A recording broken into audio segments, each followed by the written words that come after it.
On this particular day, I had this question in my heart, like, is this all there is? Is this what you want me to do with this gift that you gave me? Just make beautiful things for people to have in their homes. And I know we're supposed to leave the world a better place than what it was when we got here. But is this it? Is this everything that you want me to do? And I got this little chink in my spirit that said, this is a book. This is a book. These are steps for you to actually use in order to be able to create a better life for yourself and the people around you.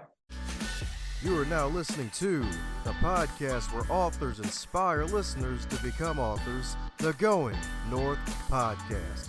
I'm your host, certified self-leadership trainer, best-selling author, and book enthusiast, DomBrightmon. And you're going to be listening to a different author that will inspire you to join the business of immortality, known as authorship. Now let the fun begin.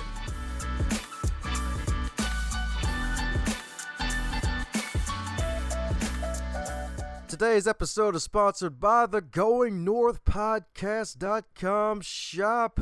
It is going to help you have northbound direction to your own success. If you want a great inspirational quote like advance others to advance yourself, or today a reader, tomorrow a leader, heck, even some puns like pile on and always fully booked on your tote bag, mug, hoodie, heck, even a t-shirt, and many, many other items, head over to GoingNorthPodcast.com, click on the shop tab, and cop yourself some merchandise indeed. And that's GoingNorthPodcast.com/shop. And today on the highlight reel builder for authors known as the Going North Podcast, we got another super special, awesome human for you today. That's right, indeed. That's right, indeed.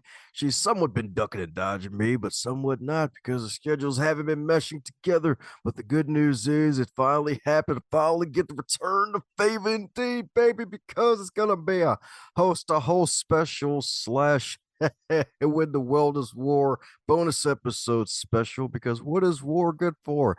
Absolutely nothing. But what is we are responsible for? It's good for absolutely everything. Because let me tell you a bit about today's guest in particular, because she's a fellow best-selling bookcaster, y'all, because not only is she a wonderful member of the business of immortality known as authorship, she's also a podcast host as well. She's also a mom, a potter, transformational life coach, and the founder of Authentic Endeavors Publishing, the AEP indeed. So let's give it up for the terrific and victorious Teresa Velardi. How you doing today, Teresa?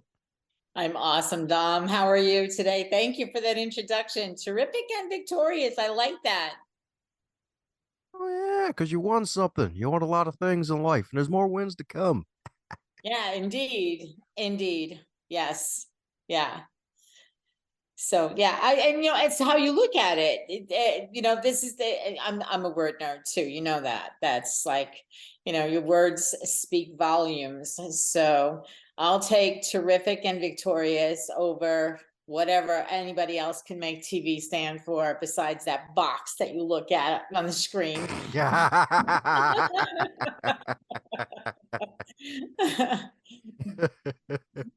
Don't worry, that just means you got good ratings. People are watching you.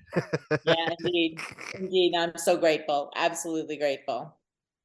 So Yeah, having people tantalize TV. there you go. There you go. TV. That's me.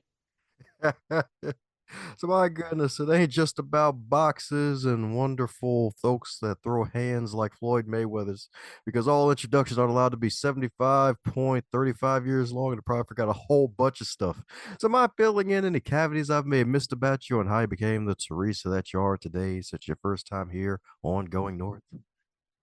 My life is full. My life is, I'm transitioning from living in one place to living in a smaller place, downsizing as I get up in years, getting down in the number of rooms. So that's when you don't need, you can get rid of the things that you don't need and just embrace the things that you do need and the things that you want. This has been a huge experience for me in letting go. It's been interesting. I'm not quite there yet. It happens the middle of next month. So It's good. It's all good. And that's one That's thing I do. I try to look to the positive on everything, So, and because especially in this day and age, you have to be looking for the good in everything as far as your life is concerned, right, Dom? yes, indeed. Because my goodness, and there's a lot of stuff going on indeed with all the stuff that's moving. Like, hey, from one random house to another. I know it's a pun with your publishing organization. You got a publishing Yes. company.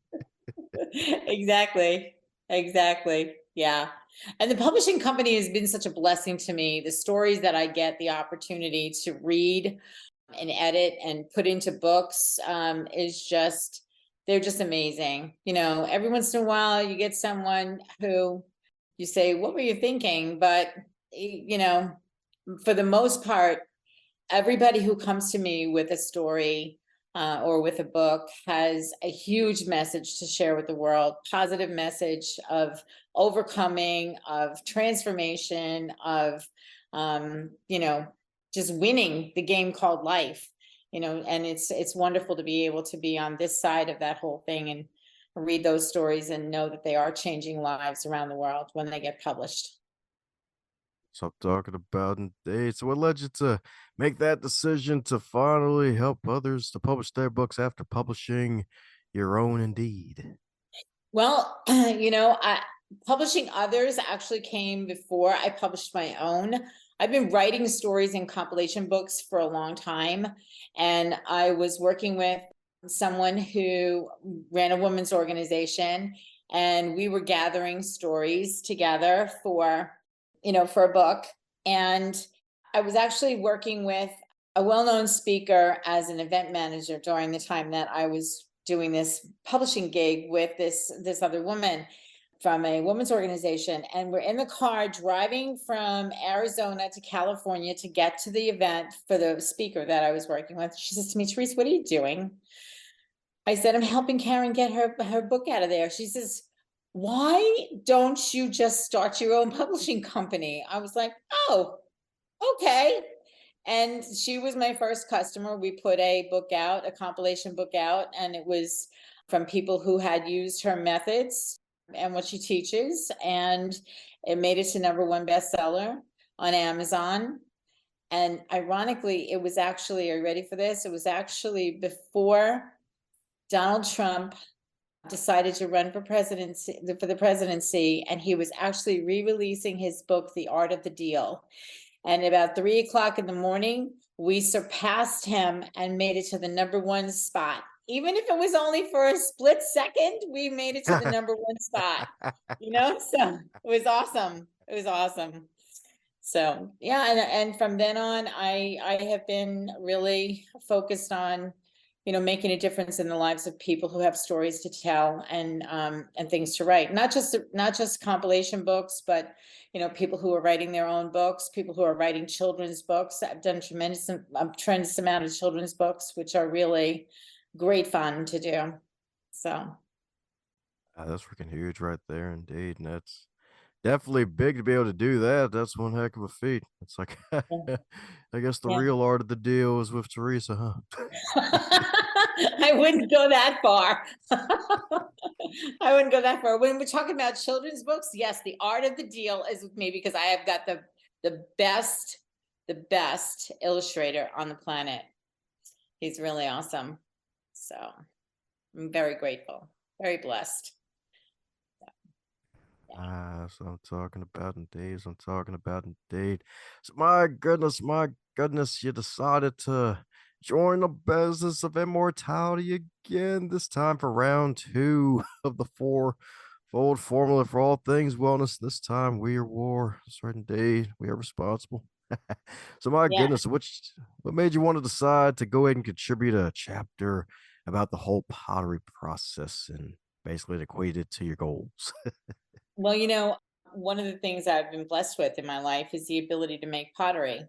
And one day I sat down in my studio to work on pots, and I always invite God into every conversation I have. So on this particular day, I had this question in my heart, like, is this all there is? Is this what you want me to do with this gift that you gave me. Just make beautiful things for people to have in their homes. And I know we're supposed to leave the world a better place than what it was when we got here. But is this it? Is this everything that you want me to do? And I got this little chink in my spirit that said, this is a book.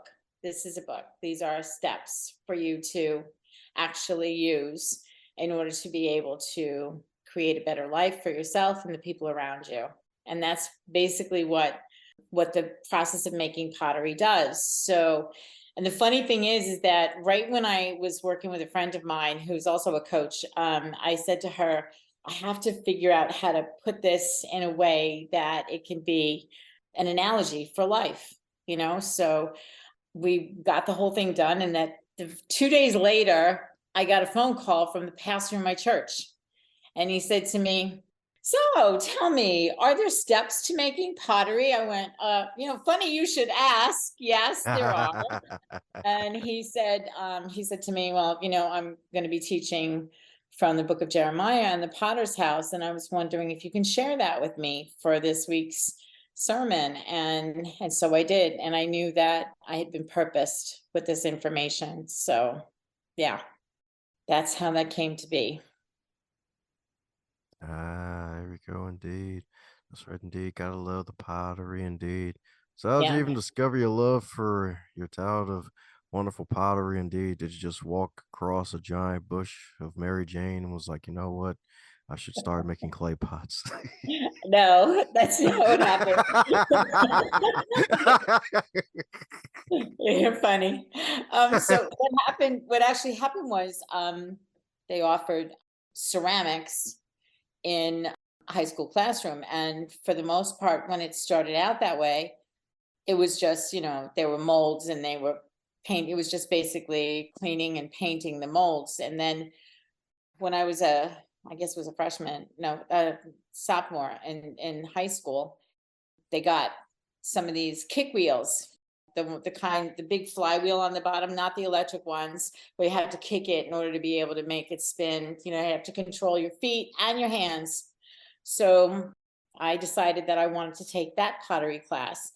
And the first time I had my hands on the clay, the instructor said to me, "You've done this before." And I was like, not in this lifetime, so it wasn't something that I had done, but it came natural to me. So when I talk about pottery, making pottery, to me, it was a gift.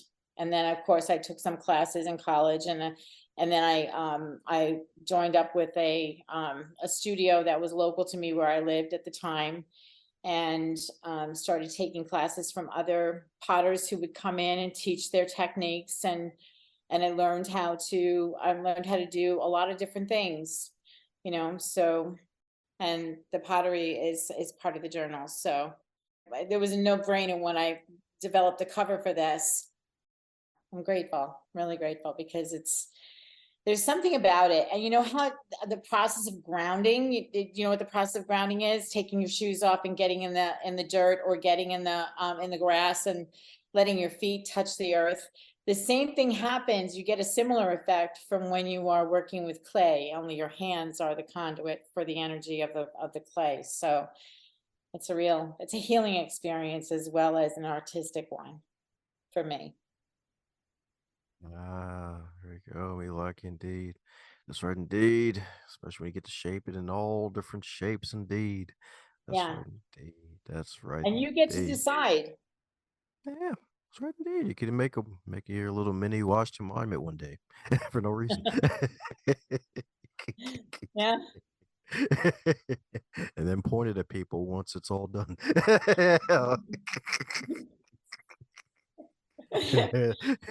Tell them George is pointing at him.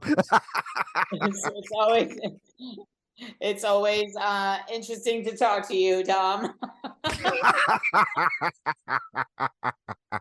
Fun anyway. Yes, indeed. So my goodness. So of all the stories and your love for pottery, is any other reason why I chose to add that to this book as opposed to any other story you had in your arsenal? Well, I think because it's so applicable to my life, and it's so applicable to the process of healing, I think, so in order for us to make any kind of a change in our life, we have to first be prepared to do so. And then, like, really get so the first step in making pottery is preparing the clay. And part of the preparation of the clay is to get all the air bubbles out of it, so it has to be shoved around a bit. So when I think about my own life, I've been shoved around a bit. I think we all have been shoved around a bit, whether it's by people who we don't have boundaries with, and things that we don't want to do, or whatever the case may be. And you have to make a decision to just prepare yourself for whatever it is that you plan to do, and then center yourself around what that is. Like, get centered, get focused, and be really ready in order for it to be to start taking place. And then the third step in making pottery is to open the ball of clay that has been centered on the wheel, so that you have an inside and you have an outside, and the wheel gets spinning really fast, so that you can just with your fingers open a hole inside the ball of clay. So, but the thing is that you have to take care of the inside in order for the outside to be able to change, right? So opening the clay gives you the opportunity to see what's inside and see what's outside, and then molding and shaping it into whatever the shape of vessel you want it to be, whether it's a vase like I just showed you, or a bowl. And you create it by carefully moving the clay, gently moving the clay. So it's not a like, okay, let's push this here, let's move this there, and it's done. Just like any other process in life, it is a process, so that you can look at what's on the inside and how you can bring that to a stable place in order to be able to affect the changes that you want on the outside, whether it be your body, your home, your business, whatever. This is applicable to anything you will go through in life. And then once it's been molded and shaped, you got to give it a minute to just relax and look at it and see if there's anything else that needs to be done. Maybe you want to trim away a little bit of the excess on the bottom, so that the pot sits straight on the shelf or whatever. And then once you trim away the excess, then it has to dry, and then you go into the fire. Ever been in the fire? We've all been in the fire in one way or another. It's what we call the fire. And the first firing is called the purification fire. Like, it takes all the impurities out of the clay, and it removes the things. If you want to use it as a transformational illustration, it removes the things that you don't need. Like, right now I'm going through the fire. I'm releasing a lot of the, purifying my whatever I have in my house, getting rid of what I don't need, keeping only what I do need, what I want, what's meaningful to me. And that's what will come with me to the next place, right? So this can be applicable to anything. After it comes out of the fire, now you got to wait a little while for it to cool. And when it comes out, and you get to decide what it looks like. What color am I going to paint the walls? What am I going to hang on the walls? What am I going to this? What am I going to that? But you get a chance to decide, and you get a chance to paint that piece exactly as you want it. And then it goes back into the fire again. And this is what I call the beautification process, because it's through the heat of the fire and the chemistry of the glaze that the color comes out.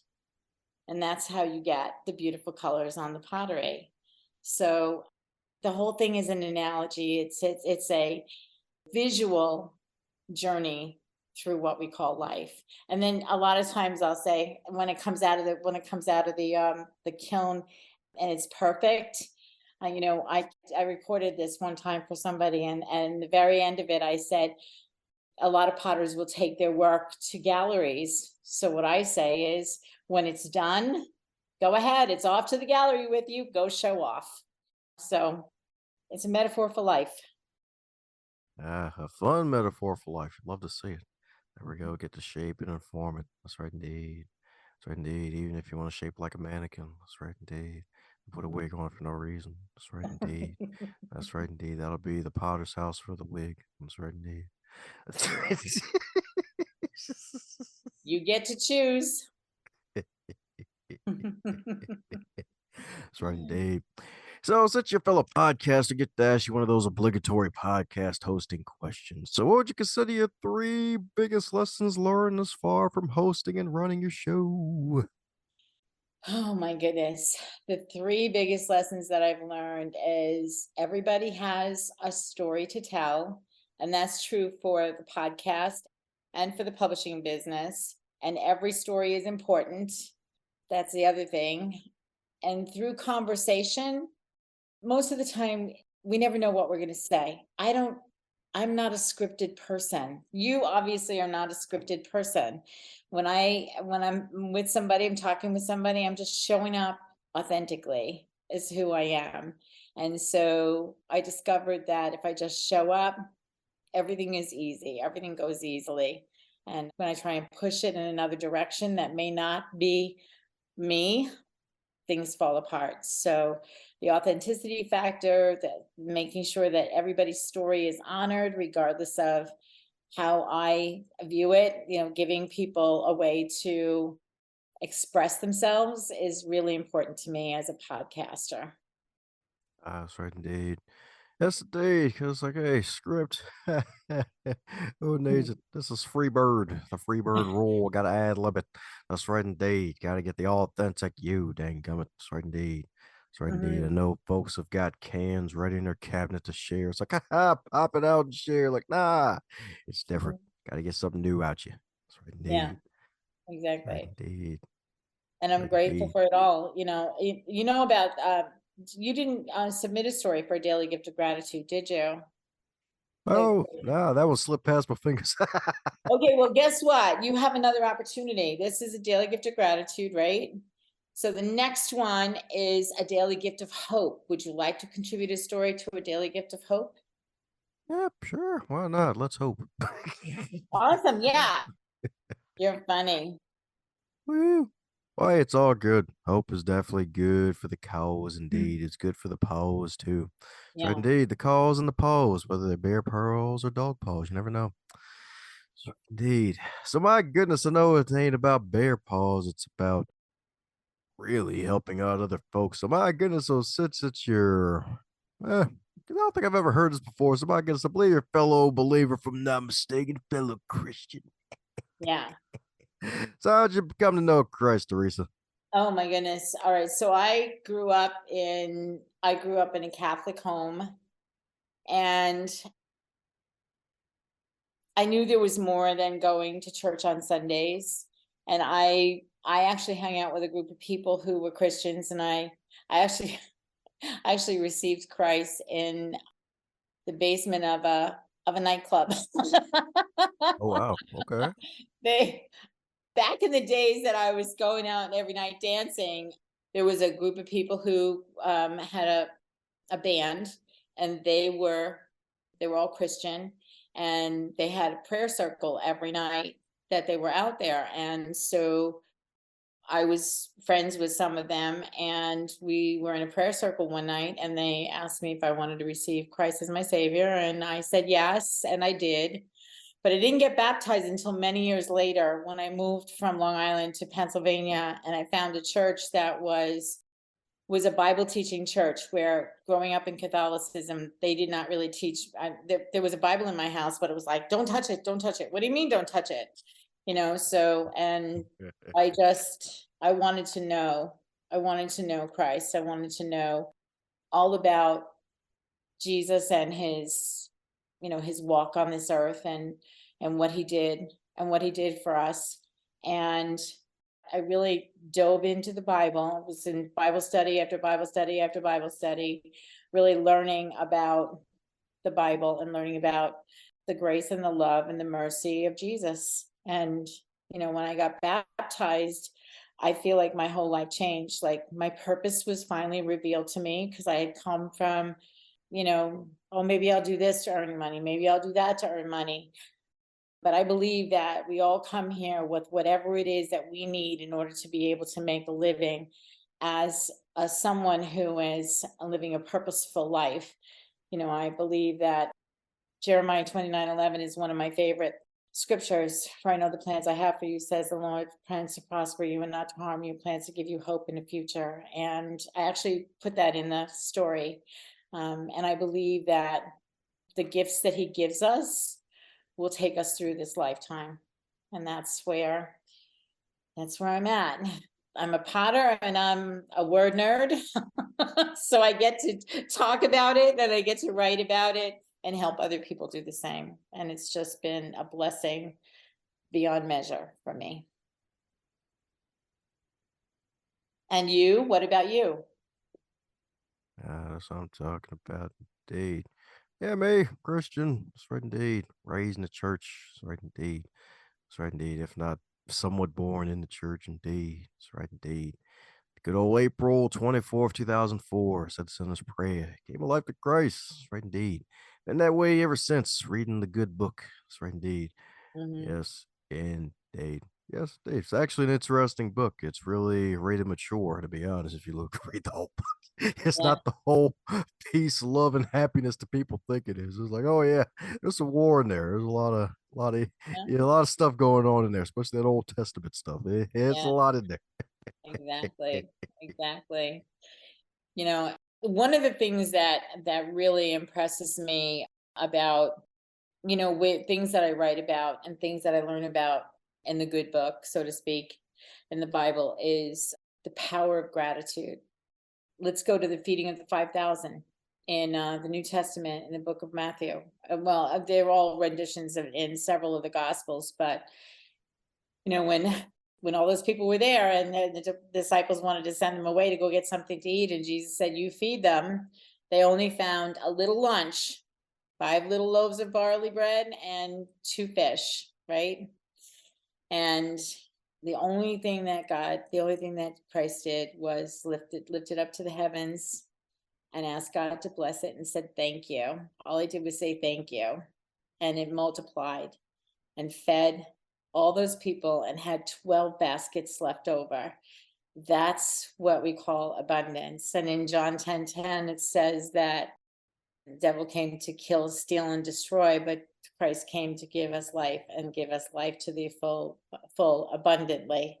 And so throughout the Gospels, he proves that over and over again.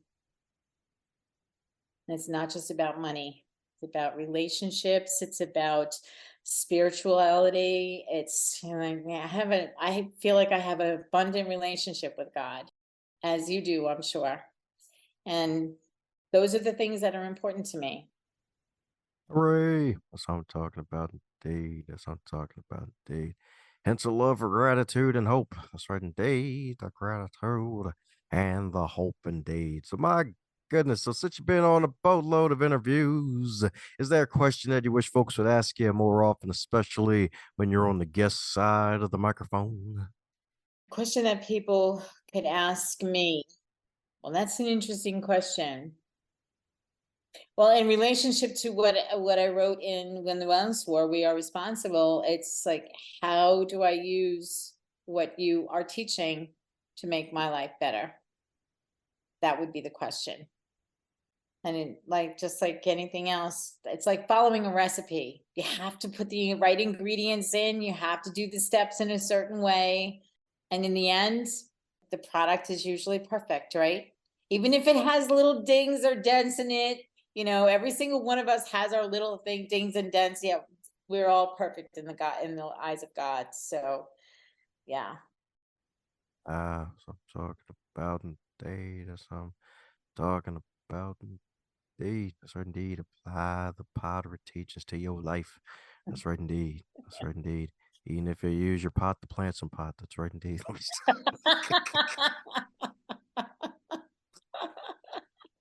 You're funny. Oh my goodness. Mhm. Yes, indeed. So my goodness, so if the fabulous book Win the Wellness War, if it were a food, what would it be and why? If it were a food, what would it be and why? Oh man. Yeah. Hmm. I think the first thing that comes to mind is a salad with lots of ingredients.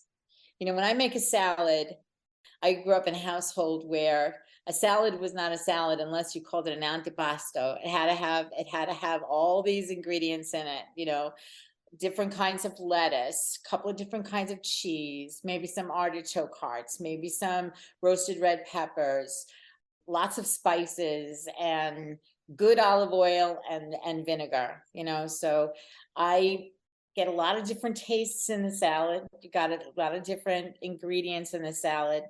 And the beauty of this book and the one that came before it, the fourfold formula, is that it uses the wellness wheel, and there are 24 aspects of the wellness wheel. So any one of these stories hits on any one or more of those points on the wellness wheels. So I would say it's a huge salad with lots of tasty ingredients. How's that? There we go. That's right, indeed. Taste of salad, indeed. That's right, indeed. That's right, indeed. That's right, indeed. And the good news is the dressing can be book one. There you go. That's right, indeed. That's right, indeed. Well, the name of the game is before we toss up the interview and bring in Julie Sees the Salad, aka this interview, we're coming down to the magical question that every guest gets to receive. And that is if it'll wake up tomorrow and you were 25 again, but you're still in the current year, what advice would you give to yourself? Mm. Be kind to yourself. Life is going to hand you challenges, and you can choose to face them with courage and dignity, or you can choose to run and hide from them. And it's always better to go through them rather than escape them, because they will come around again and you'll have to be dealing with it again. So if I knew then what I know now, life would be a lot easier. The resistance to change is huge for a lot of people. And I think for myself, just having the courage to go through whatever it is before me, regardless of what it is, how painful it is, just like being in the fire with the pottery. The first one you get purified, the second one you get beautified. So I think that I would take that with me if I had it to do all over again. Sweet. That's right, indeed. Be kind to yourself, indeed. That's right, indeed. That's right, indeed. That's right, indeed. Especially during that purification process, indeed. That's right. That's right, indeed. That refining fire. That's right, indeed. Mhm. So you can come out the other side. That's right, indeed. That's right. You might even be a Krispy Kreme with all the glaze when it's all over. Yeah. There's one of those down the road from me. My nephew was here. He was complaining. He said that he calls me Aunt T. Aunt T, as many times as I've come to your house in the last couple of months, never once has that hot sign been on. I want a hot Krispy Kreme donut. So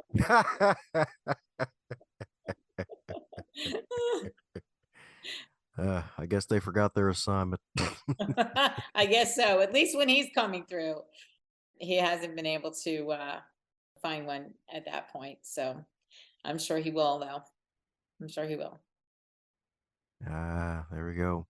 That's right, indeed. So it can be a shoe, indeed. So my goodness, it ain't just about the holes in the donuts. It's about keeping up with Teresa and all the stuff she's got cooking in the wonderful metaphorical pots, indeed. So for those who need to keep up with your journey, what's the best way for folks to do so? You can find me on Facebook. You can email me at teresavelardi@gmail.com. You can find out what's going on with the books at Authentic Endeavors publishing.com, or if you want to add a story to a daily gift of hope, go to dailygiftbookseries.com and you'll find me there in all those places. Woo!